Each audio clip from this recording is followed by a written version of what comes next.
Have you ever had a conversation with someone where no matter how carefully you choose your words, no matter how calm you were, no matter how much evidence you provided, it felt like you just couldn't get through to them?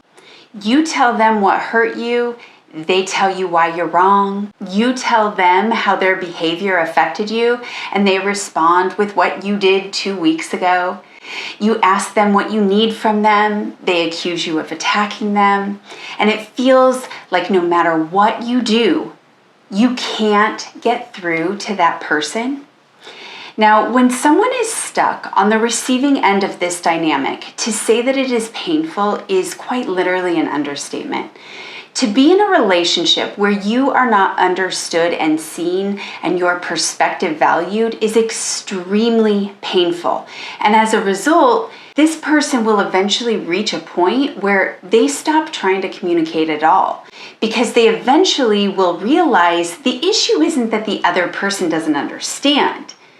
It's that they can't allow themselves to understand, and it starts to feel futile. And while many people look at this dynamic and like to think that it is a communication issue, it's actually so much deeper than poor communication. What's actually happening here is this psychological defense mechanism called deflection. And the reason it's so dangerous isn't that it creates arguments and misunderstandings, although it does, but because it prevents self-awareness. So let's start with the definition so that we're on the same page. Deflection is the act of redirecting attention away from something uncomfortable so that it doesn't have to be examined. So someone is redirecting attention from an uncomfortable topic, concern, feeling, behavior, or responsibility toward something else. Now, here's what I want you to understand. That deflection is not an intentionally hurtful behavior. It is a process of self-preservation. So information arrives, discomfort appears, attention gets redirected, and then self-awareness is avoided. So yes, this is absolutely hurtful for the person on the receiving end, but it is even more detrimental to the one doing the deflecting because they are in a constant state of avoiding the very thing that allows a person to grow. So deflection is the mechanism, but it comes in many different forms. So I want to talk about some of the most popular that you see in relationships. So we see counterattacking, which is where the focus shifts from their behavior to your flaws. Also, it could be changing the subject, where the original conversation or complaint completely just disappears. It could be rationalizing. So instead of acknowledging the impact that someone had on you, they explain why their behavior makes sense. It could look like victimhood, where the person who raised the original issue is now put in a situation where they feel pressured to comfort the other person. It could also look like joking, where the seriousness of the concern gets dismissed through humor. It could look like projection. So instead of owning the behavior, they attribute the problem to you. So the spotlight moves from their behavior and you're blamed for projecting your issues onto them. It could also look like focusing on minor details. So the technicality becomes more important than the actual emotional issue. It could be bringing up unrelated grievances. So a new conflict is introduced before the original one has ever been fully addressed. Now, what all of these have in common is that they all contain legitimate information. For instance, maybe you really aren't a great communicator, or maybe work really has been stressful, or they really could be hurt about what happened at your sister's house 2 weeks ago. The problem isn't whether those things are true. The problem is about the timing. And while all of these deflection methods might look different on the surface, psychologically, they're the same move. When something uncomfortable is presented, the discomfort is felt and attention gets redirected outward. Now, this is why we call deflection a process, because it's not necessarily a behavior. As you can see in all of the examples, the behavior changes, but the goal of avoiding sitting with the information that challenges how they see themselves is what remains the same. And it's important to understand that people are rarely protecting themselves from the conversation itself. They're protecting themselves from what the conversation makes them feel. At its core, deflection is often an attempt to avoid shame. Because if the feedback is true, it could require them to confront a version of themselves they don't want to see. It might mean admitting they were selfish or neglectful or controlling, dishonest, insensitive, or just simply wrong about something. And for some people, that possibility feels unbearable. And it's not because they're bad people, but because their identity is built on believing they are a good person. And if being wrong equates to being bad, the nervous system will do almost anything to avoid that conclusion. So instead of examining the feedback, they just explain it away. They justify it, they blame, they counterattack, they become the victim. And listen, it is not because they are avoiding the conversation with you. It is because they are avoiding the painful emotions that the conversation awakens inside of them. People don't deflect because the feedback is painful. They deflect because of what accepting the feedback might mean about who they really are. The most devastating example of deflection happens between a parent and a child. So this is what it looks like. A child says, "I'm hurt," and the parent responds with, "Stop being so sensitive." Or a child says, "I'm angry," and the parent responds, "You're being disrespectful." Or a child says, "I need something right now," and the parent responds, "After everything I do for you?" So I want you to notice what happened in all of these examples. The child brought information about their experience. It wasn't an accusation or an attack. It was information, like, "I am hurting. I'm upset. Mom, I need something right now." And instead of getting curious about what the child's emotions might be communicating to them, the parent redirects attention back onto the child. The problem is no longer the hurt that they feel or the pain or their anger. It's the child's sensitivity. And the problem is no longer the unmet need.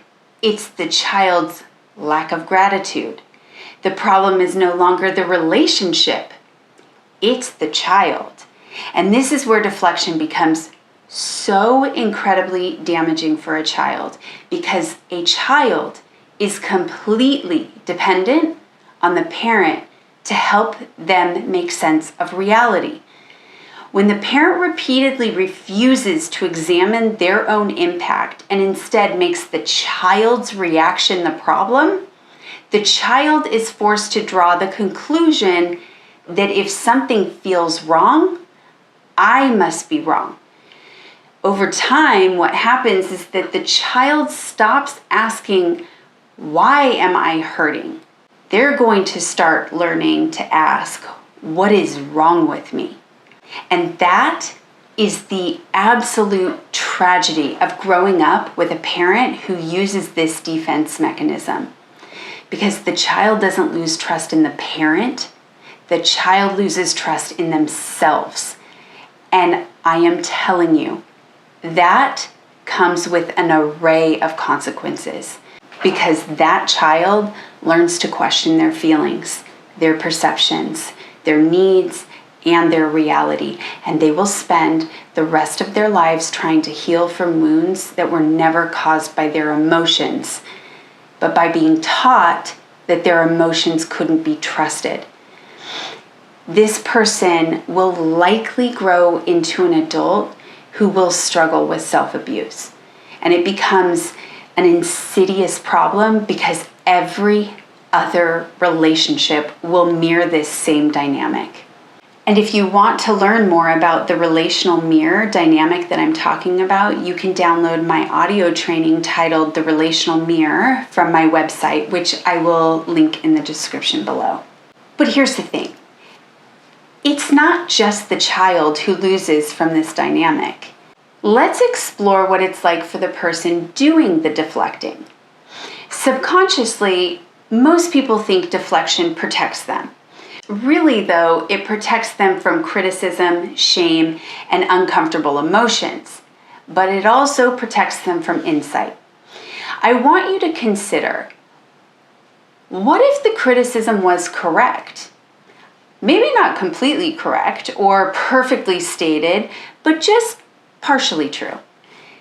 What if the person complaining about your defensiveness is seeing something you don't see? What if the person telling you that you are emotionally unavailable is noticing a pattern that you've never considered before? And what if the recurring conflict in your relationship contains pertinent information about who you are? You see, the problem with deflection is that you'll never find out, because the moment discomfort appears, you redirect your attention somewhere else. So you might explain or justify, blame, point out flaws of others, focus on the delivery rather than the real message at hand, and in doing so, you accidentally throw away very, very valuable information. Because the truth is, every painful relationship contains important information.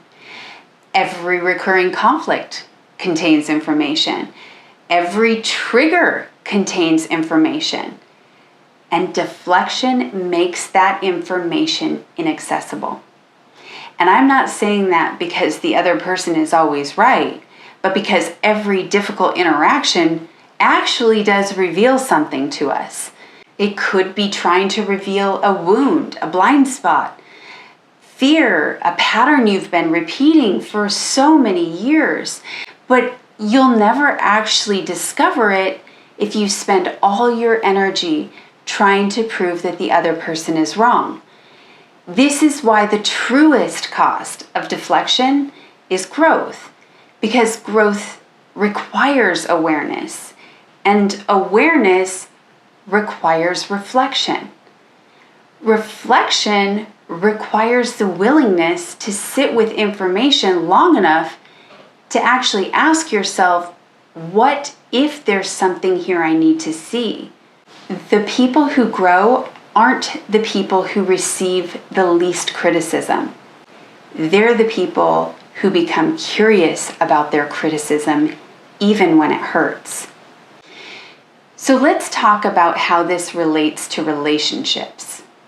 Now, the beauty of a relationship is that it can survive mistakes, conflict, misunderstandings, and hurt feelings.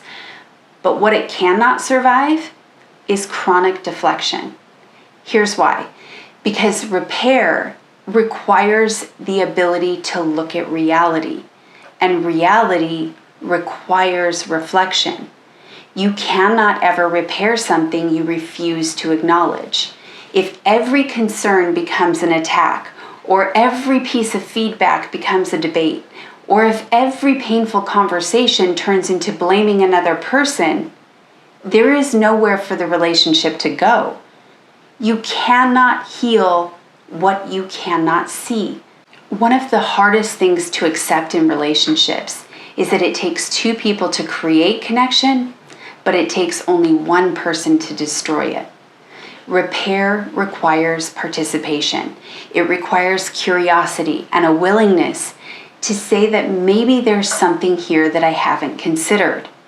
Without that willingness, every conversation becomes a battle instead of an opportunity for deeper understanding and connection.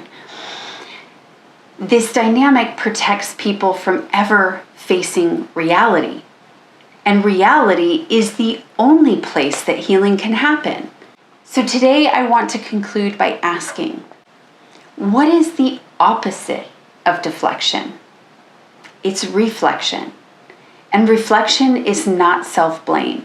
It is not shame, and it is not assuming that every criticism is true.